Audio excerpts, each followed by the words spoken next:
Welcome everyone to EA Global Summit 2021. This is Sujal from EA Global Summit organizing team. It's our privilege to have Rudy Claus in our presence, the Senior Solution Architect in OCOM, presenting Creating Pragmatic Safe Solution Intent with Sparx. And I also thank everyone for your interest in joining the session. And for your kind information that we will be muting all the participants throughout the session. So please use the chat window to drop your questions to the speakers.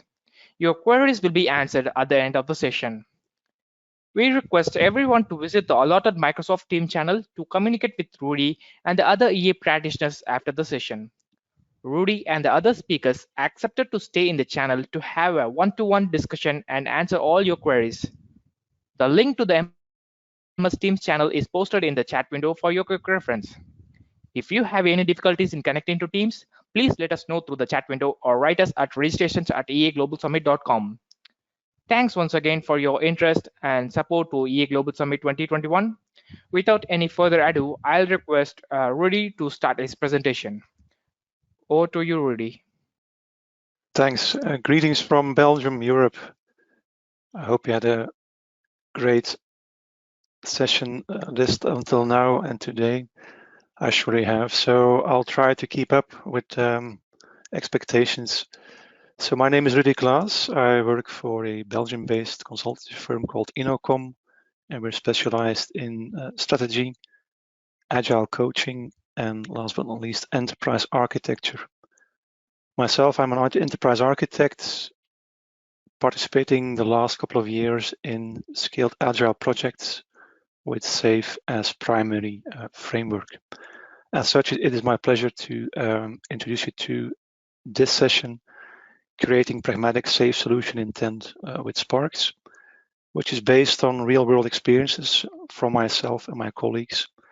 And we're going to see how we can leverage Sparx in the various SAFe Agile architecture roles, thereby balancing intentional architecture with emergent design. For your information, the slides and the EAP I'm going to use are present in the MS Teams channel, so you can gain access to them and make some notes if you like. I'll also be present in the channel after the presentation, which will take about 60 minutes. I'll be there 30 minutes more to interact with you guys should you have any questions or remarks or things you would like to discuss. So, okay, let's get going. The agenda for today. So a brief and stress brief recap of SAFe. I'm not expecting prior knowledge, but do note towards time constraints, I'll be leafing through the SAFe framework, focusing on the architecture role, the agile architecture practice that SAFe propagates, and how SAFe looks at modeling and tool support. And I'll also briefly touch upon the SAFe Agile Architecture Toolkit for Sparx MDG that I've created for this endeavor, and also presented that in a previous session. Secondly, the intentional architecture will be discussed. So we'll take a look at how SAFe actually shortcuts enterprise architecture, and that has some consequences for better and a bit for worse, and how we can add the other enterprise architecture dimensions to it and see what happens then. And to see the effect on intentional architecture versus emergent design, we'll see how in practice we came upon an approach to do that via the usage of architectural guardrails, architectural decisions, and also taking into account that there is a difference between development value streams and shared services, but more on that, of course, later on. And briefly, some next steps. So first, SAFe. SAFe stands for Scaled Agile Framework.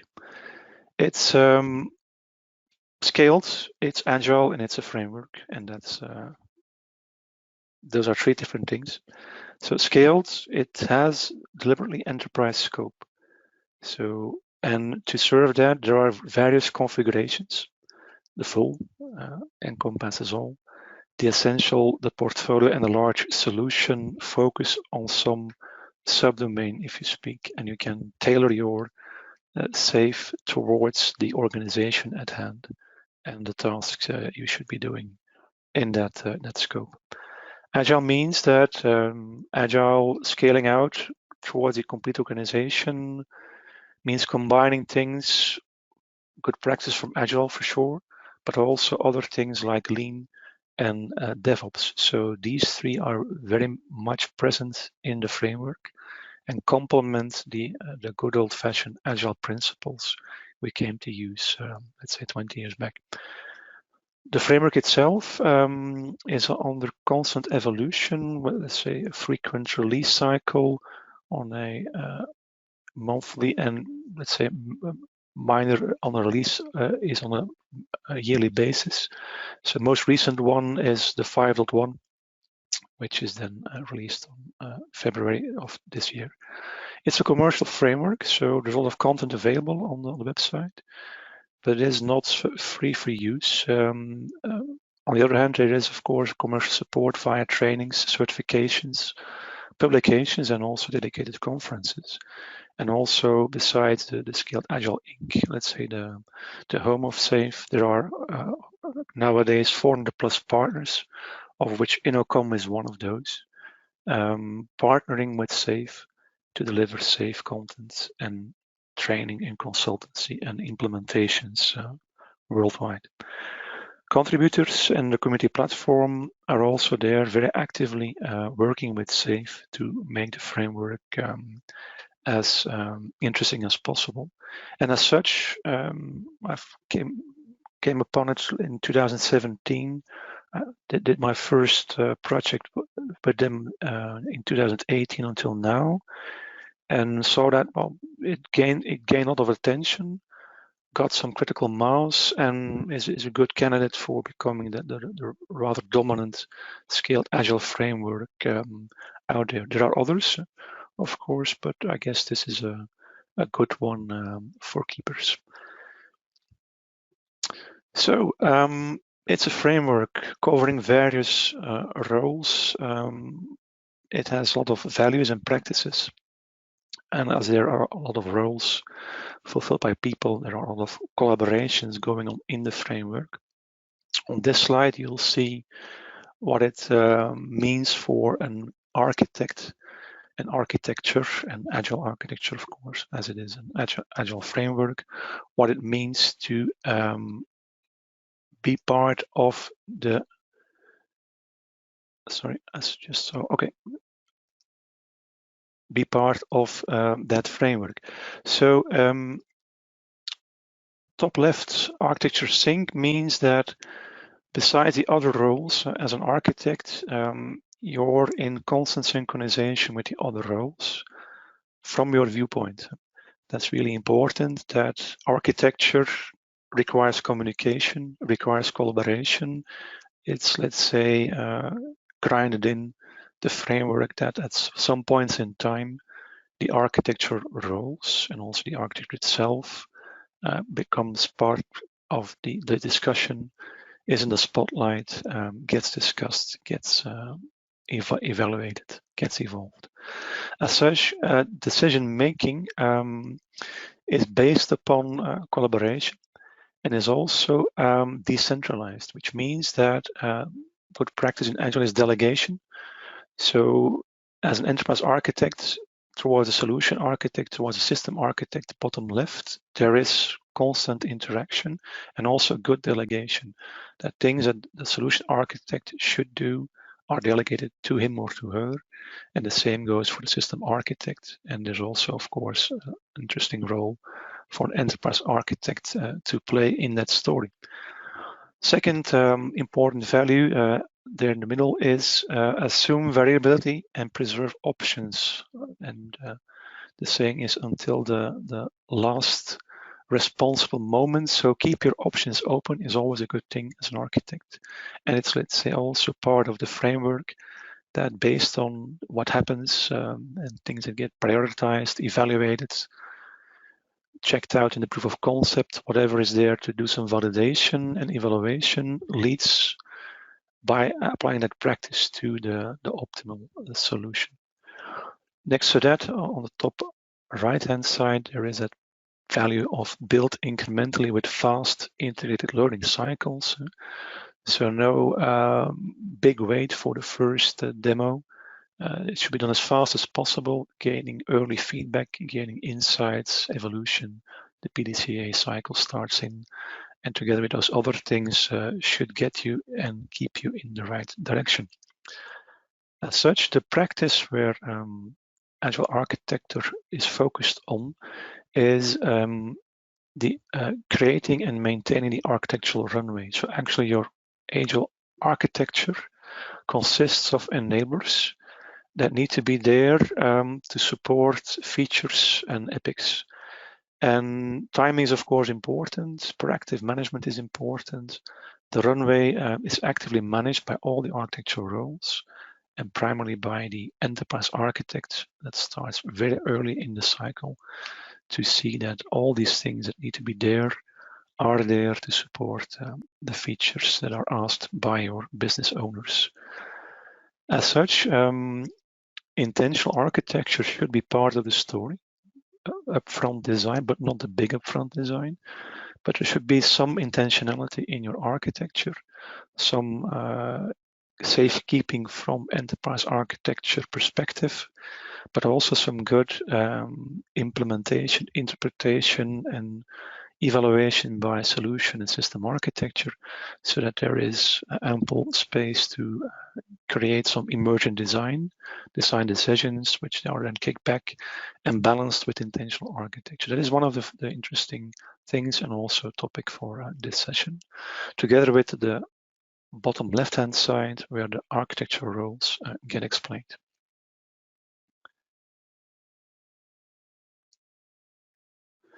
So how does SAFe look at modeling and tool support then? And that's an interesting thing. So some quotes you see on the left and right hand side, like favoring models over documents. When in doubt, model it out.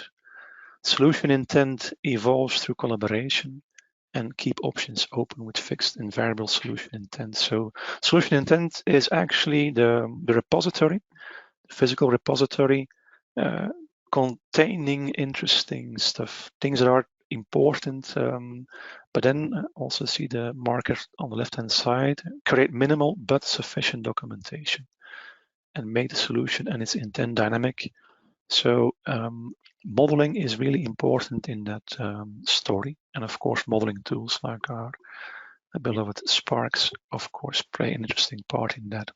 As such, model-based systems engineering, let's say small or let's say big, depending on your area of interest or the scope of your project, is always part of the SAFe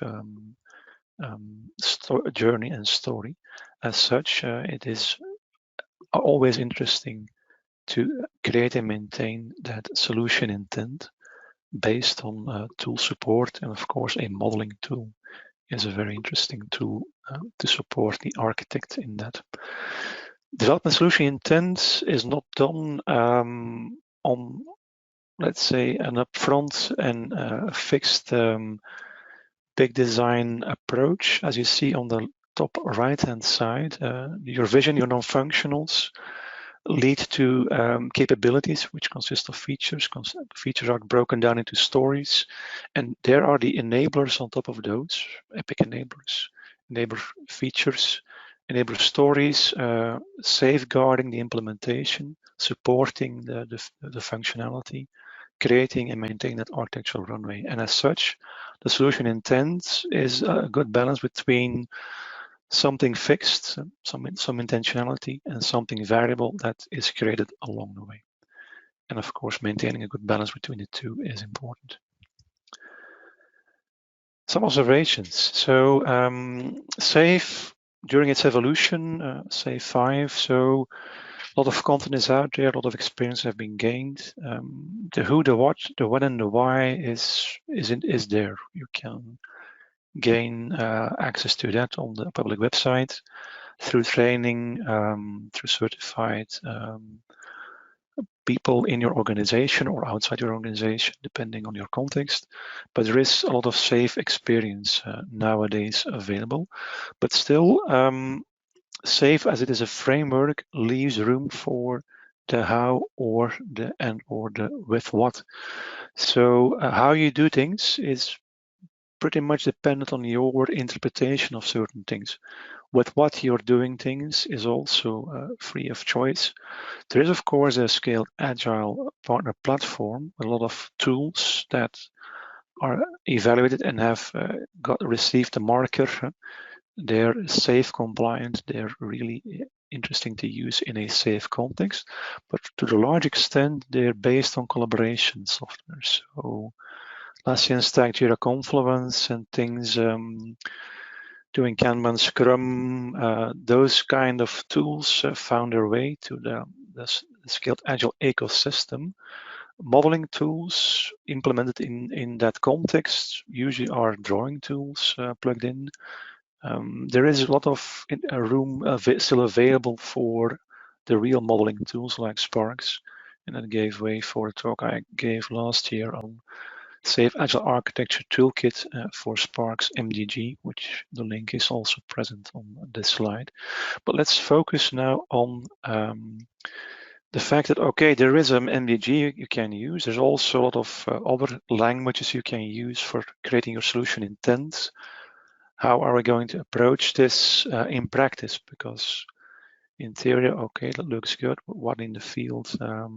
What with that first project, or let's say, what if you start up in yet another SAFe project? You will see, as with previous enterprise frameworks, there is, of course, room for interpretation, and a lot of balancing and working with people means, of course, taking into account the people factor.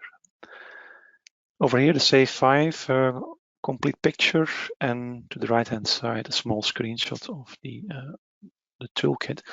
But let's evolve to the task at hand, or let's say the questions at hand. What about that solution intent, and how are things in practice? From experience,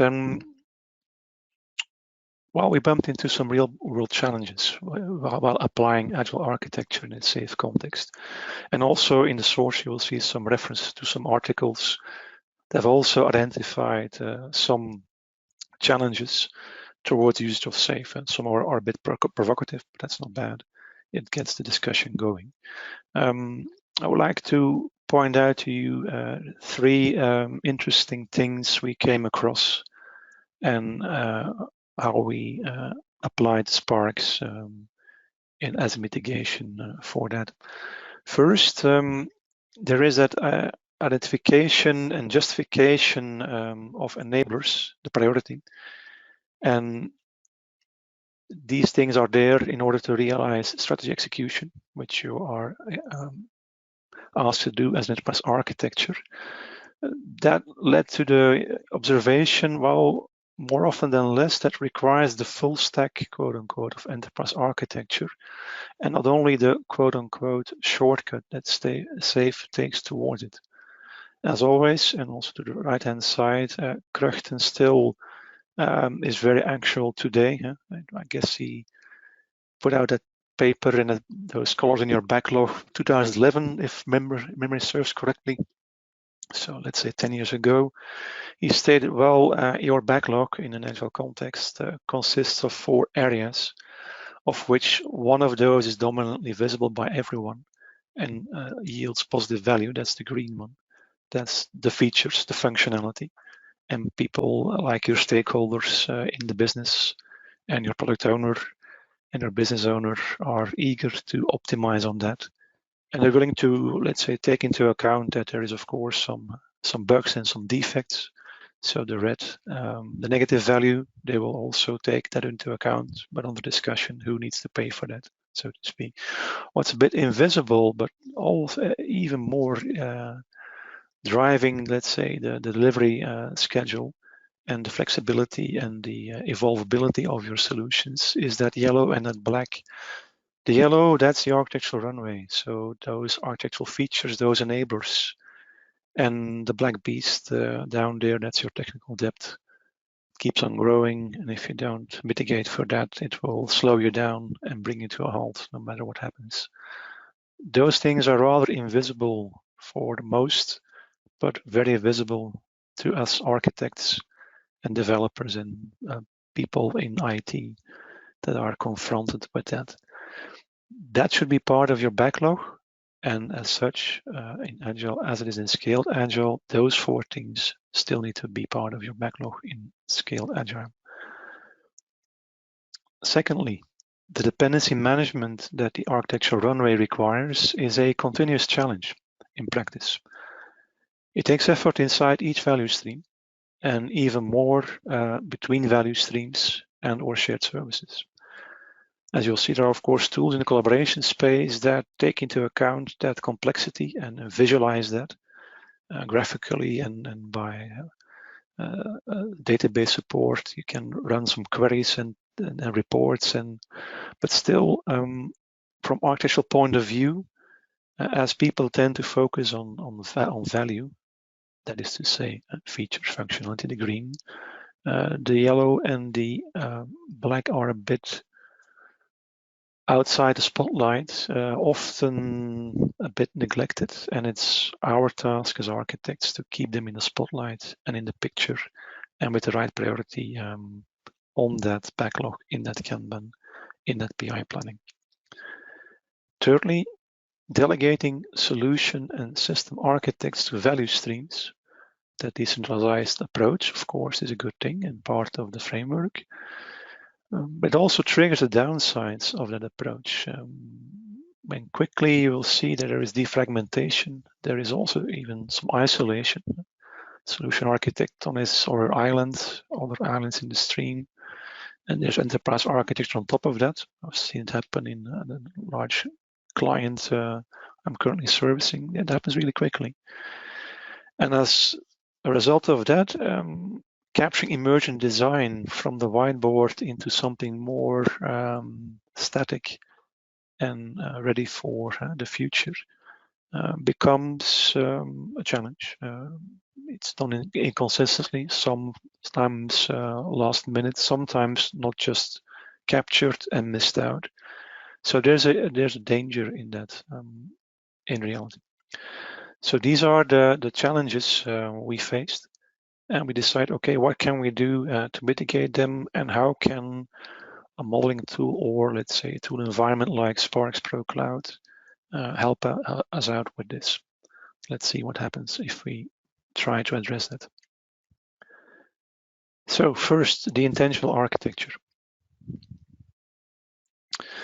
So to see what the shortcut is that SAFe takes towards enterprise architecture, let's briefly, and if there are enterprise architects in the session, do note it's the 101. So I keep it as simple as possible. But let's say from a large part, this is how it looks like, the business dimension for enterprise architecture.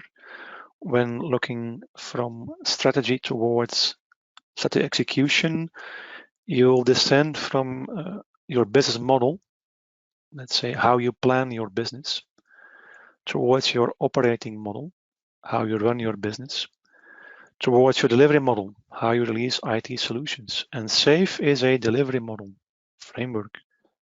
Of course, taking into account the other parts of the business dimension, but it has its focus on delivery. And in a large organization, it can very well be so that it's not the only delivery method you're using. You could work in a bimodal fashion. You could combine or start up with SAFe and some good old-fashioned waterfall. Or there are some Scrum teams out there, and there is a real enthusiasm to scale out and to introduce SAFe. So there are various options over there. Some interesting tools in those levels are depicted on the right-hand side. So commonly used canvas is the business model canvas to, let's say, identify your business model. And what also helps, let's say, describing, defining, expressing your value proposition is the value proposition canvas. It's a commonly used tool to express those things. Same goes for the operating model. So the how you run your business can be captured in a couple of dimensions, which you see briefly on the right-hand side, of which the I, the information systems, the application architecture is of course a very important part, but not the only part. And that's where SAFe takes a bit of shortcut. Something like this happens. So in SAFe, there is a variation of the business model canvas called the portfolio canvas. It takes into account that when working with SAFe, you're organizing around value and you're going to define your value streams. It also works with portfolio vision to do some strategy thinking and breaking that down shortly into strategic themes. So that is very clear for everyone what the intention is, what is the strategy, what are the themes over there, where are we going towards, that's portfolio vision, how does our organization look like from a business model perspective. That can be found in the portfolio canvas. As such, at operating model level, SAFe touches upon the value delivery chain. It talks about value streams, operational value streams, and also development value streams that support those, and is of course really focused on realizing IT solutions. So is to a large extent focusing on that information dimension. But as you can see, there are others. So first thing to note, how can Sparx assist us with this? Well, we can model out your enterprise architecture dimension based on that shortcut easily in Sparx, which means as an enterprise architect, you're tasked to do this. So you can get hold of the strategic teams, you define and help to elaborate and express the portfolio vision, and you're there to oversee those development value streams and shared services that actually are there to deliver those solutions, to create those value. On the slide, you see on the left-hand side a screenshot of a portfolio canvas in Sparx, and also on the right-hand side, the value streams with the strategic teams. The example I'm using is also part of that SAFe Agile architecture training course, so the TTC, the Traffic Transport Corporation, if you should know that. If you don't, it's an organization, a fictitious organization about self-driving vehicles, autonomous vehicles. So let's say some sort of Tesla kind of organization that is in the focus. Let's see how it looks like in Sparx.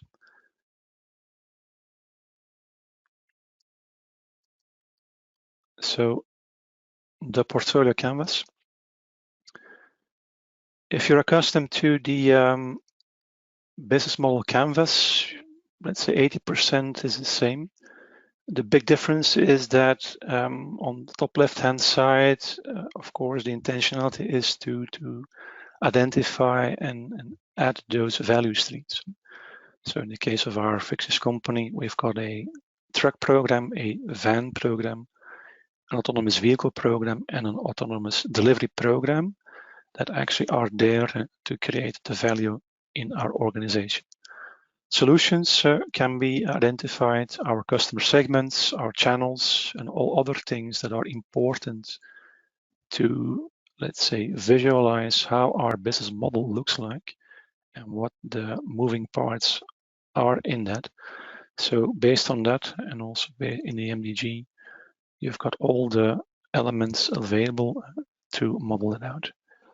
Let's focus a bit on the value stream. So an operational value stream, development value stream, it's a concept is, of course, the first thing is that the value stream itself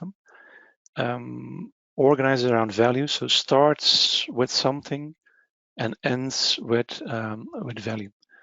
Based upon the organization you're in, that will look a bit differently. So let's look at a screenshot in the slide. So here are some screenshots from SAFe, identifying operational value streams, those greener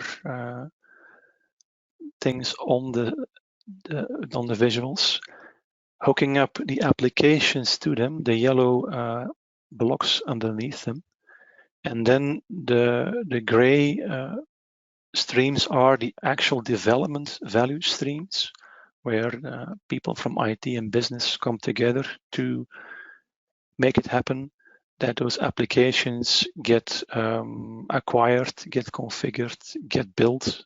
It can be from custom software to acquiring SaaS solutions, so anything goes. But let's get some building blocks in place that are capable of adequately supporting those value stages, and that from our first order received until that SaaS mobile desktop software gets delivered, or there is a loan need being expressed until the loan repayment with interest is done, or a bit in the context of our TTC, there is an order received and there's a car produced and delivered. Out there is an application landscape supporting that. Applications get allocated to development value streams, and as such, by doing this, SAFe is capable of supporting any kind of operational value stream that is out there in any kind of organization. So it's a generic framework. In order to fulfill that development value stream, there's an organization that is called an Agile release train, in which things, people, resources, and applications get combined in order to actually deliver a piece of the puzzle, so to speak. And as you can see over here, for instance, that receive delivery order is being serviced by the consumer solutions art, which has under its wings the CRM solution, the customer experience management, and the order management application. Another Agile release train is then there to take care of the fleet management and vehicle operation. And as such, you can break up your organization, your application landscape, and also the IT workforce, and allocate them into those arts, those self-organizing teams in those development value streams that will become part of the Agile release train, and with some supporting functions like a release train engineer and other roles that SAFe clearly expresses and identifies. You're in DevOps mode and you're able to deliver that solution. When working with suppliers, you can do the same. So on the bottom, middle, and right, there are some suppliers supplying solutions, which of course are not under your direct control, but you should interact with them, and they're also in line with playing their part in the value stream. So internally, externally, you can take into account that all those moving parts are there to support your value stream. As an enterprise architect, you're overseeing all those value streams and also those shared services, delivering shared functionality service towards them. As a solution architect, you'll be part of a value stream. Being part of a solution as a system architect, you're focusing on one application. That's roughly how SAFe looks at things. Usually, sometimes solution and system architects get combined in one architecture role, that there is an enterprise architecture role and a solution architecture role taking care of things.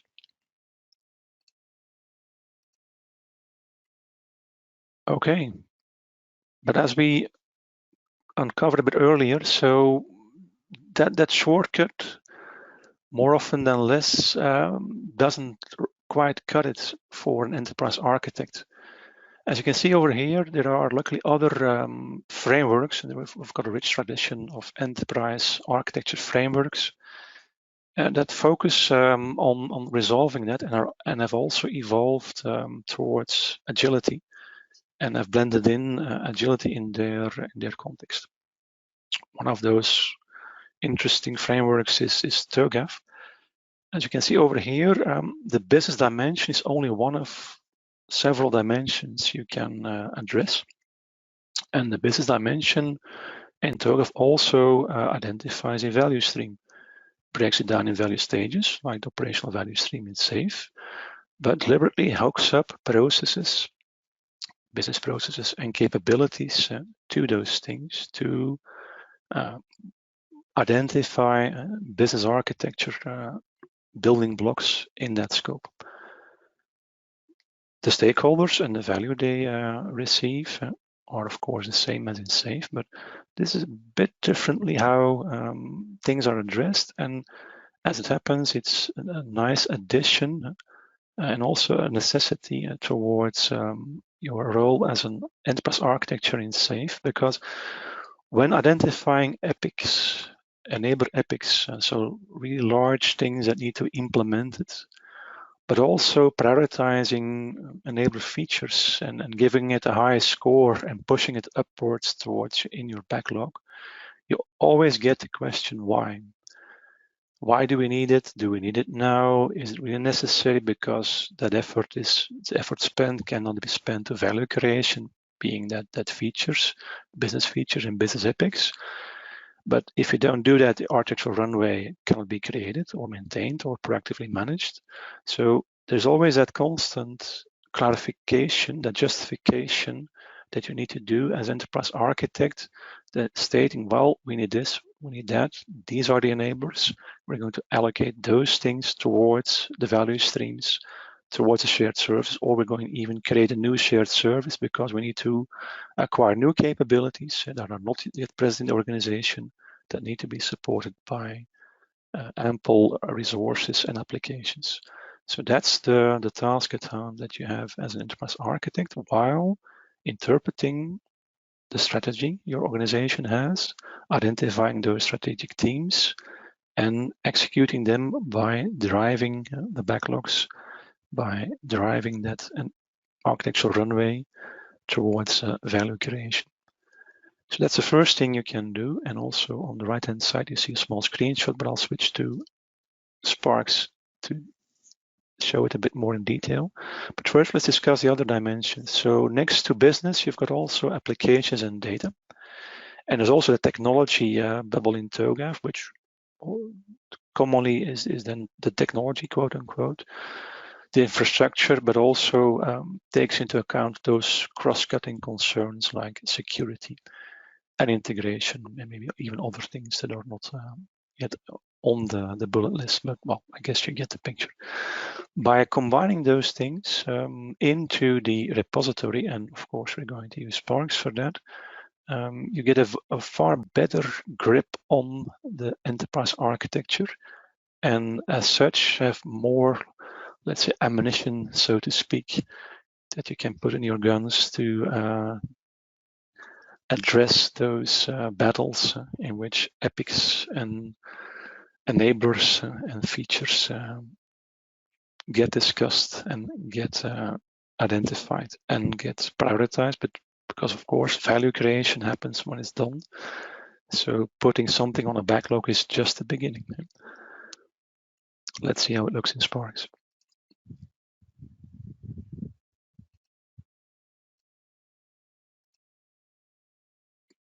As such, you can choose any language of choice. For instance, the BPM and UML combination is fun. And Archimate is also fun. So let's look at the Archimate side of things. So one of those value streams was the autonomous delivery value stream, which we discussed a bit earlier. This is an Archimate representation of that.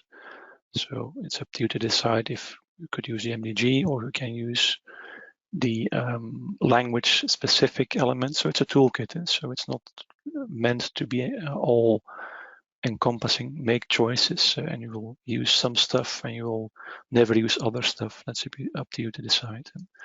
But let's say you've got your value stream identified and hooked up to a capability. For instance, let's focus a bit on a classic, that sales and marketing capability. So over here, sales and marketing gets broken down, decomposed into sales management, marketing management, and customer service management capabilities, which in turn get supported by their processes.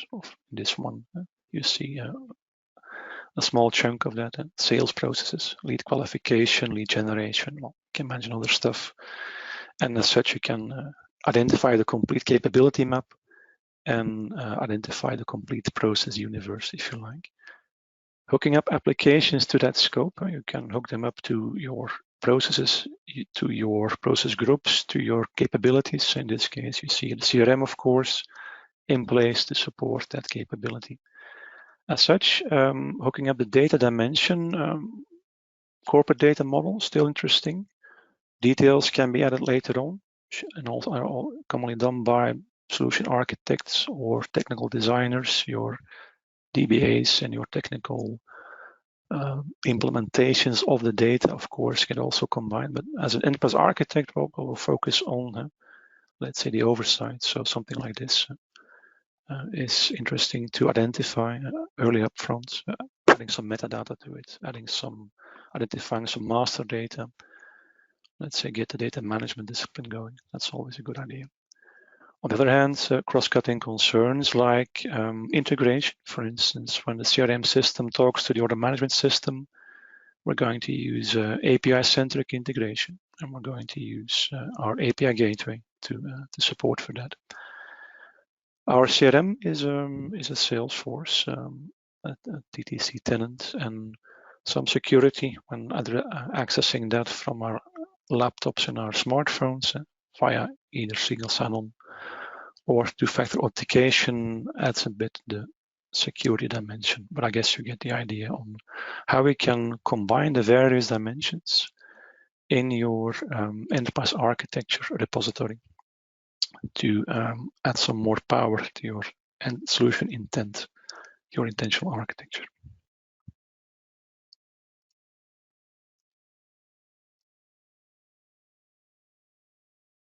Okay, so when doing that and having done that in practice, so foundation becomes a bit stronger. The discussion can be based upon facts and objective evaluations, proof of concepts, and not on assumptions and ideas. But then the real implementation is done at solution architecture level in those value streams, or is then, let's say, facilitated by those shared services.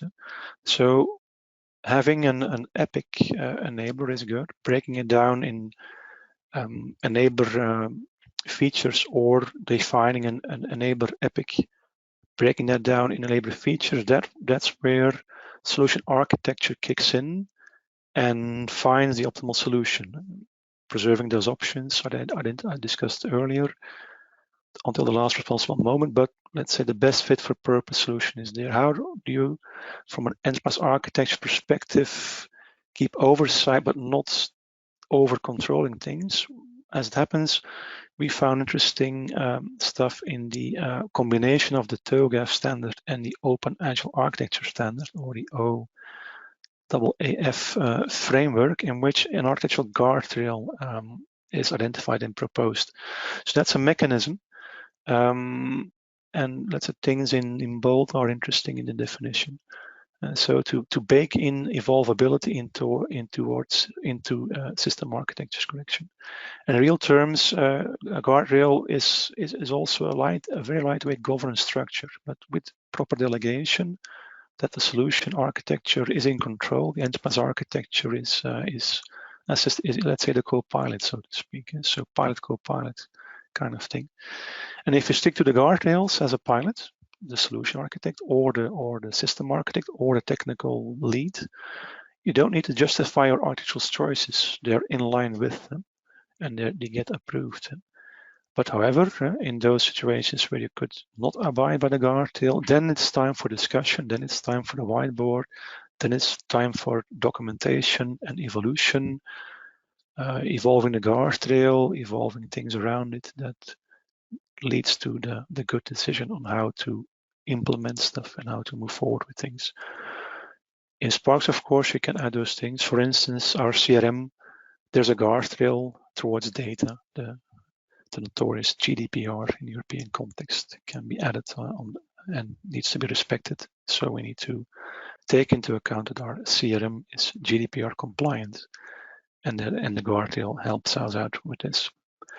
The key to their power is that they're not mandates. So they don't impose absolute bans on teams taking different approaches. So you can experiment, explore, see what works best in practice, and give some feedback based on that emergent design to say, well, we put it in practice.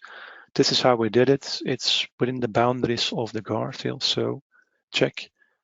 Or we bumped into some really interesting things. We solved them, so we think the guardrail should evolve in that or that direction.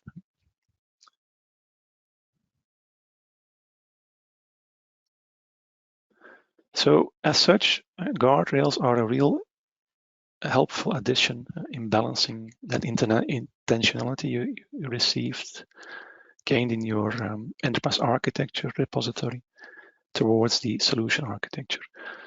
Second interesting thing is architectural decisions. So at every level, you need to make decisions. So as it happens, the worst decision is no decision. So make a decision and face the consequences. But also make clear in what context you made a decision, and that was your best choice that you could make as a group or as an individual, but clarify what you decided and what the impact is, because some things in your architecture are very important, very tough to change. And so if that happens, there should be in your architectural decision record log. And what was helpful was the why statement, a light template for architectural decision capturing. And so it has some text phrases. So in the context of this, facing that, we decided for this option as opposed to other options that were on the table to achieve something, and also accepting the downside and some consequences that we, let's say, at that point in time already knew, or after that came upon it. As such, those decisions can be versioned, and so they can also evolve over time, but still having them at hand, hooking them up to your repository, driving your architecture is really interesting, that you can have some alignments across value streams. Also identifying reusable components, usually they end up in a shared service context, that we can, let's say, standardize a bit upon your architecture, not for standardization's sake, but let's say to ample and also try to really realize your strategic themes and company strategy as a whole. In practice, those things document themselves very well in collaboration context, so Confluence or something similar, and hooking them up through proxy objects in Sparx, and let's say publishing them via WebPA really worked out well. Last but not least, in balancing intentional architecture and emergent design, there is the observation that there's a big difference between a shared service and a development value stream, because of course the shared service promotes reuse, is focused on promoting reuse, capturing reusable components and evolving them, as opposed to a value stream is focused on creating value, some piece in the puzzle that your company is going to deliver. As such, the architectural work inside a shared service is a bit different from a value stream.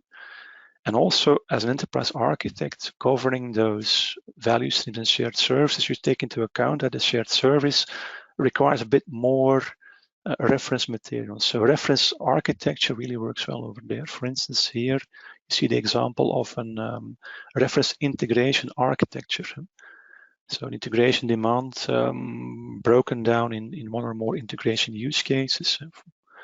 Use case can be API-centric integration, data-centric integration, digital process automation, enterprise-centric integration. You open up your toolbox and select the support integration technology. You apply guidance from integration patterns, and you get support from your integration competence center, your center of excellence. That is that unit, that shared service organizational unit, facilitating, assisting, and also delegating those things towards the value streams. That reference architecture really finds itself well in the solution intent. And so in our Sparx, you see on the right-hand side a small screenshot that, let's say, elaborates upon that shared service integration. So let's jump towards Sparx, something like this. So the shared service integration is then, of course, supporting our enterprise integration management capability. It's realized by a couple of services being part of the shared service integration service catalog.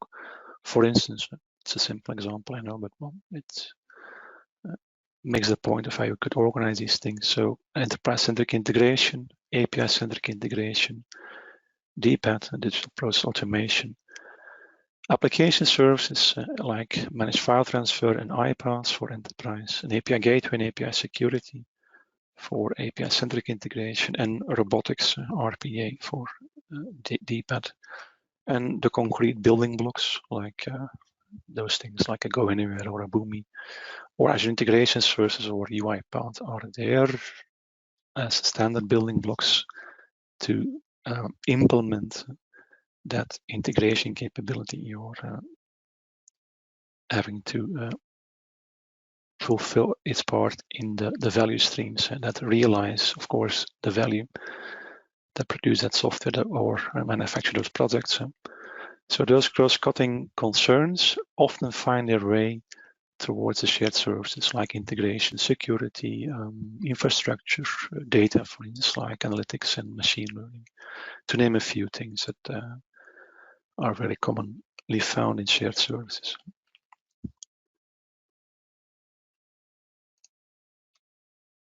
Okay, so we had some questions at the beginning of the session. So some real-world challenges.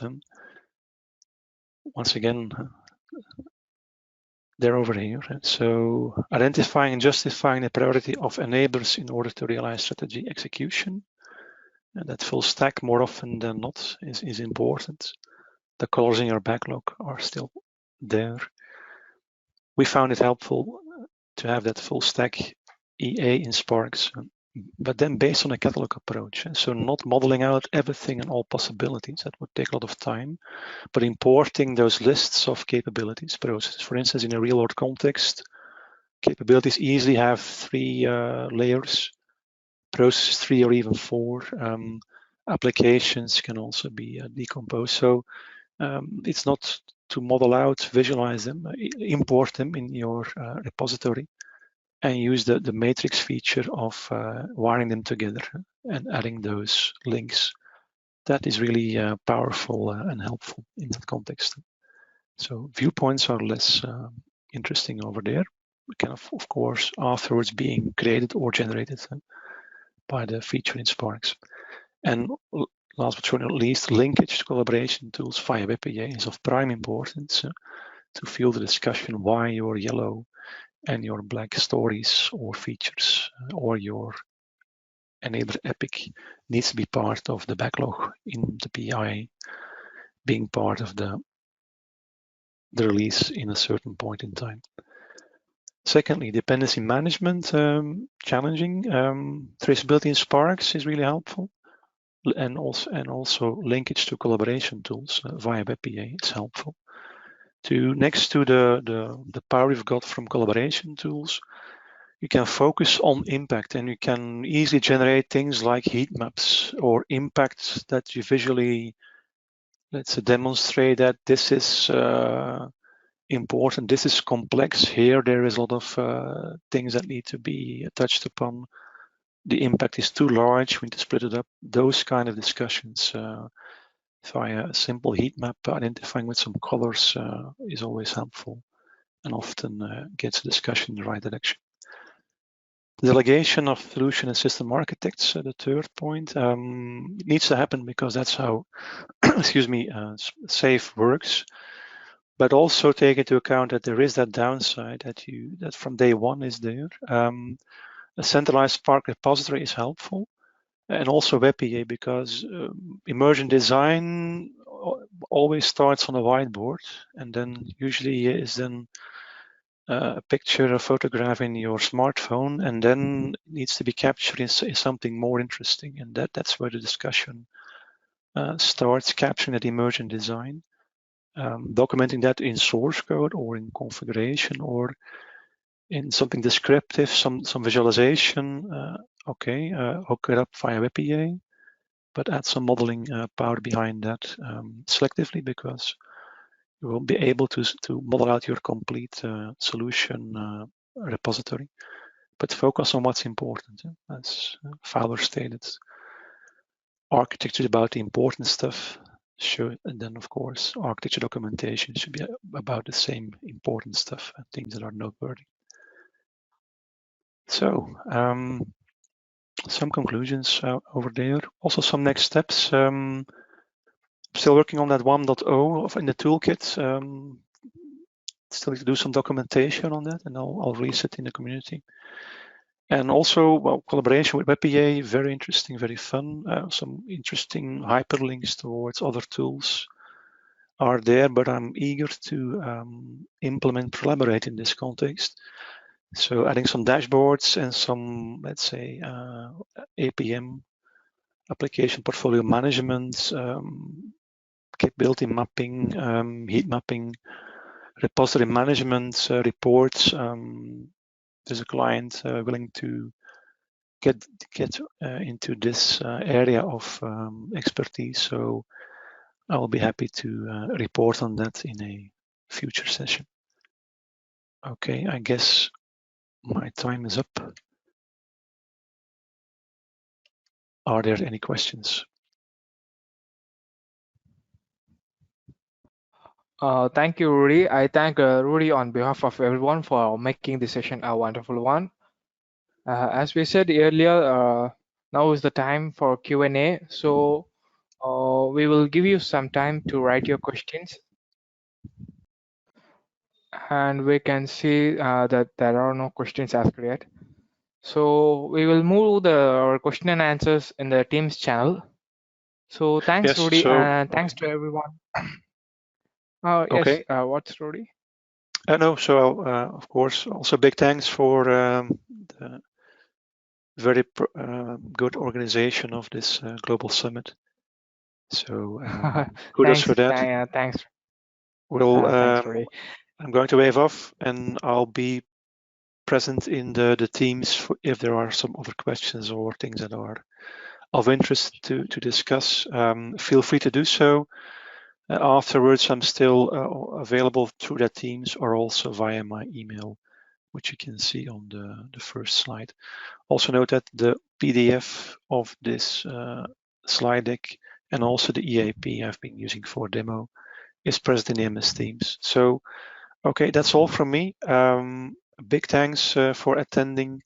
It's always a pleasure to speak at these community events. So big thanks from me.